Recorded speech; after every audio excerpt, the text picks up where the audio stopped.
నమస్తే, నేను Deepa. Welcome to YoYo TV glance.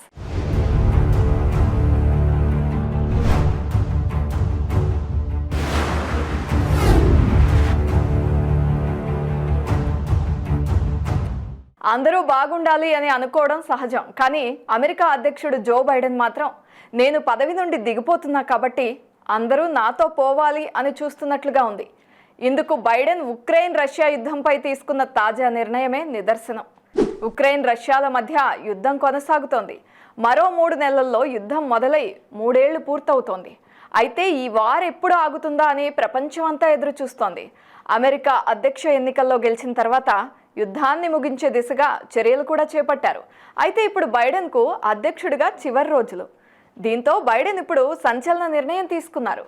ఇది కనుక అమల్లోకి వస్తే కనిపించబోయే విలయం ఊహించడానికి కూడా చాలా భయంకరంగా ఉంటుంది. రష్యా ఉక్రెయిన్ల యుద్ధగతిని మార్చేలా బైడెన్ నిర్ణయం తీసుకున్నారు. ఉక్రెయిన్కు తాము అందిస్తున్న సుదీర్ఘ క్షిపణుల్ని రష్యాపై దాడికి పంపించాలని అంటోంది. ఇక్కడ రష్యా ఉక్రెయిన్ల మధ్య యుద్ధం ప్రారంభమైన నాటి నుండి ఇప్పటి వరకు 80,000 మంది ఉక్రెయిన్ సైనికులు ఈ పోరులో ప్రాణాలను కోల్పోయారు. దాదాపుగా 4 లక్షల మంది గాయపడ్డారు. రష్యా వైపు బలగాల పరిస్థితి ఏంటి అనే దానిపై స్పష్టమైన సమాచారం ఇంకా లేదు. పశ్చిమ దేశాల నిఘా వర్గాల అంచనా ప్రకారం చూసుకుంటే ఇప్పటి వరకు దాదాపుగా 2 లక్షల మంది రష్యా సైనికులు ఈ యుద్ధంలో ప్రాణాలు కోల్పోయినట్లుగా తెలుస్తోంది. మరో 4 లక్షల మంది వరకు బలగాలు గాయపడినట్లుగా సమాచారం. ఇక ఉక్రెయిన్ జనాభాలో 1 కోటి మంది తగ్గిపోయారు. ఇది ఆ దేశ మొత్తం జనాభాలో 25% కావడం కూడా మనం గమనించాలి. ఈ సుదీర్ఘ సంఘర్షణ కారణంగా గతేడాది డిసెంబర్ నాటికి ఉక్రెయిన్ $152 బిలియన్ నష్టాన్ని చవిచూసింది. ఆ దేశంలో హౌసింగ్, రవాణా, వాణిజ్యం, పరిశ్రమలు, విద్యుత్, వ్యవసాయ రంగాలు తీవ్రంగా దెబ్బతిన్నట్లుగా ప్రపంచ బ్యాంకు, ఐరోపా కమిషన్, ఐరాస అంచనా వేశాయి. ఉక్రెయిన్లోని ఐరాస మానవ హక్కుల మిషన్ గణాంకాల ప్రకారం 2024 ఆగస్టు 31 నాటికి ఉక్రెయిన్ వైపు కనీసం 11,743 మంది పౌరులు యుద్ధంలో మృతి చెందినట్లుగా అంచనా. మరో 24,600 మంది గాయపడ్డారు. పౌరుల మరణాల సంఖ్య అంచనాల కంటే చాలా రెట్లు ఎక్కువే ఉండొచ్చని ఉక్రెయిన్ అధికారులు చెబుతున్నారు. అయితే కొన్ని ప్రాంతాలు మాత్రం రష్యా అధీనంలో ఉండడం వల్ల అక్కడి బాధితుల్ని తాము గుర్తించలేకపోతున్నామని కూడా తెలిపారు. ఈ ఏడాది నవంబర్ 14 నాటికి 589 మంది ఉక్రెయిన్ చిన్నారులు ప్రాణాలను కోల్పోయారు. యుద్ధం కారణంగా ఉక్రెయిన్లో జననాల రేటు దారుణంగా తగ్గిపోయింది. 2.5 ఏళ్ల క్రితం ఉన్న రేటుతో పోలిస్తే ఇప్పుడు 3వ వంతుకు పడిపోయింది. 60 లక్షల మందికి పైగా ఉక్రెయిన్ పౌరులు ప్రాణ భయంతో దేశాన్ని వీడి ఇతర దేశాలకు శరణార్థులుగా వెళ్లారు. ఉక్రెయిన్పై దండయాత్రకు దిగిన రష్యా ఆ దేశానికి చెందిన 5వ వంతు భూభాగాన్ని ఆక్రమించుకుంది. ఇది గ్రీస్ దేశ విస్తీర్ణంతో సమానం. 2022లో ఉక్రెయిన్ను 3 వైపులా చుట్టుముట్టిన రష్యా ఒక దశలో రాజధాని కీవ్ శివార్లకు చేరుకుంది. ఉక్రెయిన్ తూర్పున ఉన్న డాన్బాస్ ప్రాంతం మొత్తాన్ని రష్యా తమ అధీనంలోకి తెచ్చుకుంది. రష్యా దాడుల్లో ఫ్రంట్ లైన్లో ఉన్న అనేక ఉక్రెయిన్ నగరాలు, పట్టణాలు పూర్తిగా ధ్వంసమైపోయాయి. ఉక్రెయిన్లో విద్యుత్ వ్యవస్థను లక్ష్యంగా చేసుకుని రష్యా భీకర దాడులు చేసింది. భారీ నష్టాన్ని కలిగించింది. అనేక మౌలిక వస్తువుల్ని నామరూపాలు లేకుండా చేసింది. ఉక్రెయిన్ నుండి ఆహార ధాన్యాల సరఫరా నిలిచి ఒకానొక దశలో ప్రపంచంలో ఆహార సంక్షోభానికి కూడా కారణమైంది. ఒక్కరోజు యుద్ధానికి ఉక్రెయిన్కు $140 మిలియన్ ఖర్చవుతున్నట్లుగా ఒక అంచనా. ఉక్రెయిన్ పునర్నిర్మాణం, పునరుద్ధరణ కోసం దాదాపుగా $486 బిలియన్ ఖర్చవుతుందని ప్రపంచ బ్యాంకు, ఉక్రెయిన్ ప్రభుత్వం గతేడాది డిసెంబర్లోనే అంచనా వేసింది. అయితే ఇది కీవ్ సాధారణ జీడిపితో పోలిస్తే దాదాపుగా 3 రెట్లు ఎక్కువ కావడం గమనార్హం. రక్షణ రంగం కోసం దాదాపుగా $53.3 బిలియన్ వెచ్చించాలని ఇటీవల 2025 బడ్జెట్ అంచనాల్లో ఉక్రెయిన్ పేర్కొంది. రష్యాను ఎదుర్కొనేందుకు ఉక్రెయిన్కు పశ్చిమ దేశాలు భారీగా సైనిక, ఆర్థిక సాయాన్ని అందించాయి. ఇప్పటి వరకు కీవ్ $100 బిలియన్ పైగా సాయాన్ని అందుకుంది. ఇక్కడ అన్నింటికంటే ముఖ్యమైన విషయం ఒకటి ఉంది.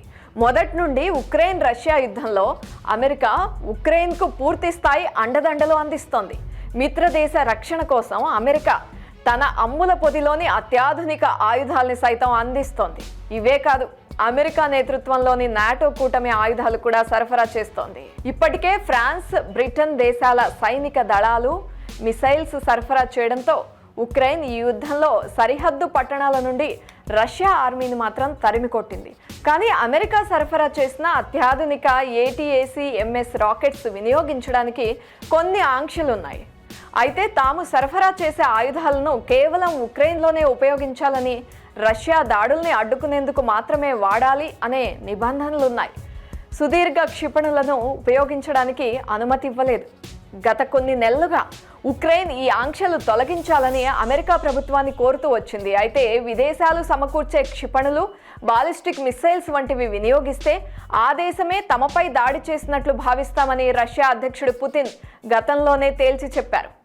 ఆ కారణంగానే భారీ మిస్సైళ్ల వంటి వాటి వినియోగానికి ఉక్రెయిన్ సైన్యాన్ని ఇన్నాళ్లు అమెరికా అనుమతించలేదు. చానాళ్లుగా ఉక్రెయిన్ అధ్యక్షుడు వ్లాదిమిర్ జెలెన్స్కీ సుదీర్ఘ లక్ష్యాల్ని ఛేదించే ఆయుధాల వినియోగానికి అనుమతి ఇవ్వాలంటూ కోరుకుంటున్నా కూడా అమెరికా మాత్రం అనుమతి ఇవ్వడానికి అంగీకరించలేదు. కానీ అనూహ్యంగా బైడెన్ అధ్యక్ష పదవి నుండి దిగిపోయే ముందు సుదీర్ఘ లక్ష్యాల్ని ఛేదించే ఆయుధాల వినియోగానికి ఉక్రెయిన్కు అనుమతి లభించింది. ఇదే ఇప్పుడు ప్రపంచాన్ని టెన్షన్ పెడుతోంది. ఈ యుద్ధం ముదిరి ప్రపంచ యుద్ధానికి దారి తీస్తుందా అనే భయాన్ని కూడా క్రియేట్ చేస్తోంది. యుక్రెయిన్పై రష్యా భారీ వైమానిక దాడి చేసింది. ఈ దాడిలో రష్యా 60 క్షిపణుల్ని ఉపయోగించింది. అయితే యుక్రెయిన్పై ఇప్పటి వరకు రష్యా జరిపిన దాడుల్లో ఇదే అతిపెద్దదిగా చెప్పుకోవాలి. ఈ దాడుల సమయంలో కీవ్ ప్రజలు తమ ప్రాణాలను కాపాడుకునేందుకు బంకర్లలో తలదాచుకున్నారు. కీవ్తో పాటు మరికొన్ని ప్రాంతాల్లో రష్యా దాడులు చేసింది. ఈ దాడులకు ఇరాన్ నుండి తీసుకువచ్చిన డ్రోన్లను రష్యా ఉపయోగించినట్లుగా తెలుస్తోంది. రష్యా ఉక్రెయిన్ యుద్ధాన్ని శాంతింపజేయడంపై ఫోకస్ పెడతానని డొనాల్డ్ ట్రంప్ అంటున్నారు. అయితే అధ్యక్షుడిగా బాధ్యతలు తీసుకునేంత వరకు ట్రంప్కు విదేశాంగ విధానంపై ఎలాంటి హక్కు ఉండదు. అప్పటి వరకు బైడెనే అధ్యక్షుడు. అలాంటిది రష్యాపై ఉక్రెయిన్ దాడికి మిసైల్స్కు అనుమతి ఇవ్వడంతో యుద్ధం కొత్త మలుపు తీసుకునే అవకాశం ఉంది. మరింత ఉధృతం అవడం ఖాయంగా కనిపిస్తోంది అనే మాటలు వినిపిస్తున్నాయి. ఎందుకంటే రష్యా సైనిక లక్ష్యాలను ఉక్రెయిన్ ఛేదించడానికి అమెరికా సుదీర్ఘ క్షిపణులను ఉపయోగించేందుకు బైడెన్ ఓకే చెప్పారు. బైడెన్ నిర్ణయంతో ఉక్రెయిన్కు మంచి ఛాన్స్ దొరికినట్లయింది. త్వరలోనే 306 కిలోమీటర్ల పరిధిని కలిగి ఉన్న రాకెట్లను ఉపయోగించి రష్యాపై దాడి చేసే అవకాశం ఉన్నట్లుగా తెలుస్తోంది.